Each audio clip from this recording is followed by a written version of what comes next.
सियासत आए रोज हम देख रहे हैं कि कोई नया रुख इख्तियार कर रही है। कहीं पे इत्तेहाद बन रहे हैं, कहीं पे इत्तेहाद टूट रहे हैं। तेरा क्या होगा कालिया?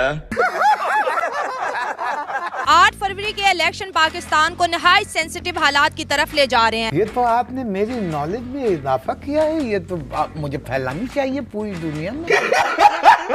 पाकिस्तान के हालात बहुत तेजी के साथ बदल रहे हैं, तो फिर होगा क्या? मुल्क भर में हड़तालें हो रही हैं, एस्टैब्लिशमेंट एंड आर्मी के खिलाफ नारे लगाए जा रहे हैं। इंशाल्लाह ये बातचीत चल रही है कि किस तरफ ऊंट करवट लेटेगा और कौन बनेगा पाकिस्तान का प्रधानमंत्री।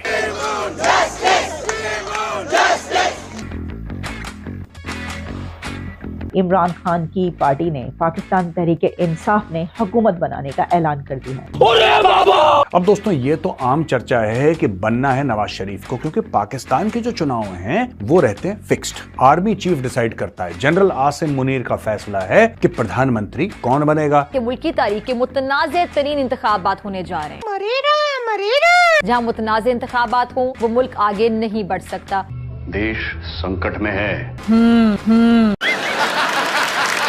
तीनों बड़ी जमातें नाकाम हो चुकी हैं। अल्लाह तौबा। पाकिस्तान में एक इमेज क्रिएट हो गया पूरी दुनिया में कि इस मुल्क में इलेक्शन के नाम पे सिलेक्शन होती है। बिल्कुल है, कोई दो राय नहीं। तो लोग कहते हैं, ये फॉरेन मीडिया कह रहा है, फॉरेन थिंक टैंक्स कह रहे हैं, जिनको मैं कोट करूंगा अभी थोड़ी देर में। वो लोग क्लियरली कह रहे हैं कि साहब ये जो बंदा है नवाज शरीफ, ये चौथी बार प्रधानमंत्री की शपथ लेगा पाकिस्तान की। तो जो वजीर आजम बनते हैं उसके गले में भी जो है एक कटोरा लटका दिया जाता है कि बेटा यहाँ से जिंदा बच के नहीं जाओगे, हम तुम्हें मारेंगे और जरूर मारेंगे। का यूएस भी कह चुका हुआ है, यूएस पार्लियामेंट ने इसको कंडेम कर दिया है कि आपने जो इलेक्शन कराए हैं वो बहुत ज्यादा मुतनाज़ हैं। पूरी दुनिया में आपकी सुबकी हो चुकी हुई है। और फिर भी इन लोगों का जो जज्बा है वो इतना ज्यादा है। हमने क्या सारी जिंदगी मांगते रहना है? यानी मतलब ये वही बात है ना कि हम ये हालात दिखाकर दुनिया को बाद में कहेंगे जी हमें पैसे दे दे, हमारे पास पैसे नहीं है। कटोरा लेकर घूमोगे, भीख भी नहीं मिलेगी। जो हमारी बदनामी इस वक्त इंटरनेशनल फोरम पे हो रही है, दुनिया थू कर रही है कि पाकिस्तान के अंदर क्या कॉमेडी चल रही है। कमेंट बॉक्स में हमें ये आ रहा है कि हमने कपिल शर्मा शो देखना बंद किया, अब सिर्फ हम पाकिस्तान को देखेंगे। आपने सबसे पहले घबराना नहीं है।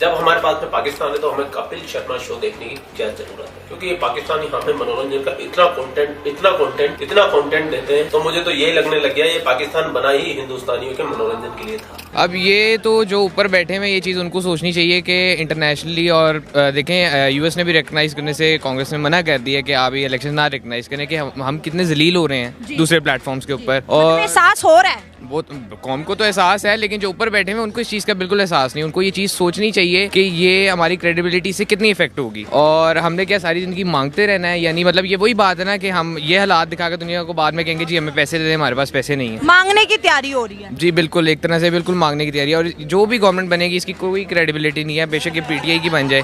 वोट मैंने भी इमरान खान को दिया था। लेकिन जो सिचुएशन इस टाइम चल रही है वो गवर्नमेंट जो भी है साल डेढ़ से ऊपर चल ही नहीं सकती, चाहे वो पीडीएम मिलकर बना लें या इमरान खान बना लें। सर ये देखिए 77 सालों की तारीख है कि इस मुल्क में 5 सालों में 3 वजीर आजम आते हैं, और जो आए हैं अगर उनका गूगल करें तो उनके फोटो के सामने आएगा ये कैद हो गया है, ये जलावतन हो गया है, इसको हैंग आउट कर दिया गया है। मतलब जो वजीर आजम बनते हैं उसके गले में भी जो है एक कटोरा लटका दिया जाता है कि बेटा यहाँ से जिंदा बच के नहीं जाओ। इसका ना सिर्फ एक ही हल है जो हमारी अवाम ने करना है, जो तुर्की ने किया था। तुर्की ने क्या किया था जरा बताएं। उधर उनकी जो मिलिट्री एस्टेब्लिशमेंट थी उसने मिलिट्री कू के जरिए कब्जा करने की कोशिश की थी। उधर की अवाम जाग उठे थे, लोग सड़कों पे आ गए थे, टैंकों के आगे लेट गए थे। उधर की पुलिस ने रिस्पॉन्ड किया था। यहाँ तो पुलिस एज अ पपेट काम कर रही है। हमारे कमेंट्स या हमारी वीडियोस इंडिया तक भी जाती हैं, वो कहते हैं हाथ जोड़ते शुक्र अल्लाह का कि पाकिस्तान बन गया था, अगर ये अवाम हमारे साथ रहती तो हमारे मुल्क का भी यही हाल हो जाना था। लेकिन इंडिया जो है बात ठीक है। उधर इलेक्शन होते हैं, कोई ऐसी खबर नहीं आती। अभी 3 स्टेट के इलेक्शन हुए, 2 में बीजेपी की विक्ट्री आई है, ठीक है, अनाउंस हो गया,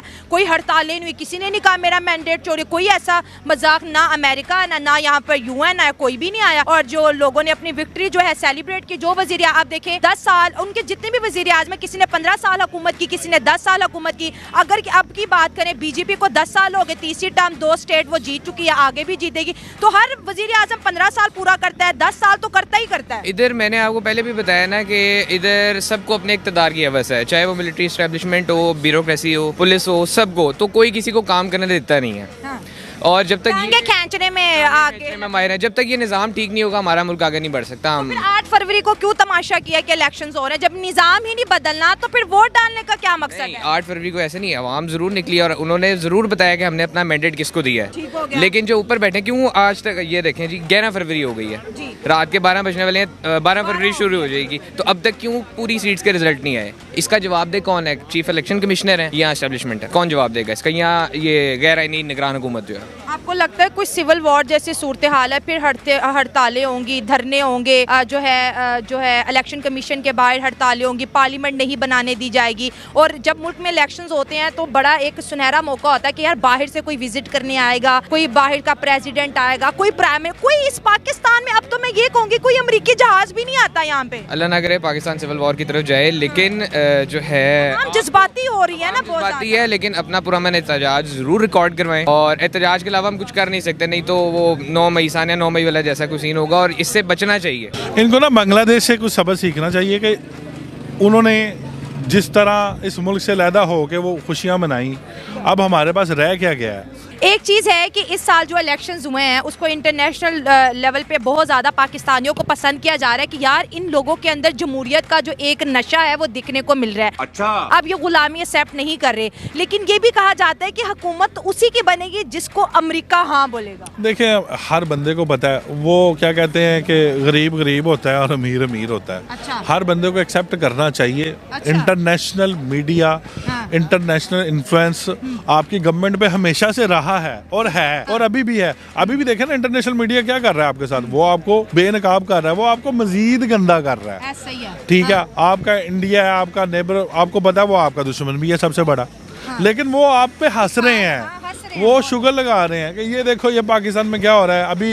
इलेक्शन और सिलेक्शन पे क्या कहें? मैम, इलेक्शन और सिलेक्शन पाकिस्तान की सारी जो पॉलिटिकल हिस्ट्री है इसी पे बेस करती है। पाकिस्तान में एक इमेज क्रिएट हो गया पूरी दुनिया में कि इस मुल्क में इलेक्शन के नाम पे सिलेक्शन होती है। अच्छा, ठीक है। किसी भी डेमोक्रेटिक कंट्री में ballot is more powerful than bullet. खुदारा हमारी इस्टेब्लिशमेंट से हमारी गुजारिश है कि हमारे जमहूरी इक़्तिदार को ज़िंदा रहने दें, हमारे बैलेट को इज़्ज़त दें, इधर बुलेट के राज को ख़त्म किया जाए, बैलेट की इज्जत जो है उसकी करवाई जाए, बैलेट के राइट को माना जाए। हमारी सिर्फ एक ही डिमांड है। तो आप मान रही है कि जो मेजोरिटी से 2/3 मेजोरिटी से जो जमात आई है वही है जिसको जी डिसमेंटल किया गया? मैम देख लें, आज इलेक्शन कमीशन को अपनी 25 कॉन्स्टिट्यूंसी से 47 जो फॉर्म 47 है उसको विड्रॉ करना पड़ा है। आखिर कुछ तो ऐसा इनसे ब्लंडर हुआ है कि इन्होंने ये विड्रॉ किया। अभी कल हाई कोर्ट में जो पिटिशंस हुई हुई हैं, चैलेंज हुए हैं, उनका रिजल्ट भी हमारे सामने आ जाएगा कि वो क्या बनता है। At the end of the day मैं यही कहूँगा, ये गवर्नमेंट, ये पहली दफ़ा हिस्ट्री में होगा कि गवर्नमेंट बनते बनते दिल करे मार्च आ जाए, क्योंकि इतने ज़्यादा रिजल्ट्स को चैलेंज किया गया है। और एक ले मैन भी जानता है कि यार रात 2 बजे एक बंदा 50,000 की लीड से जीत रहा है और 84%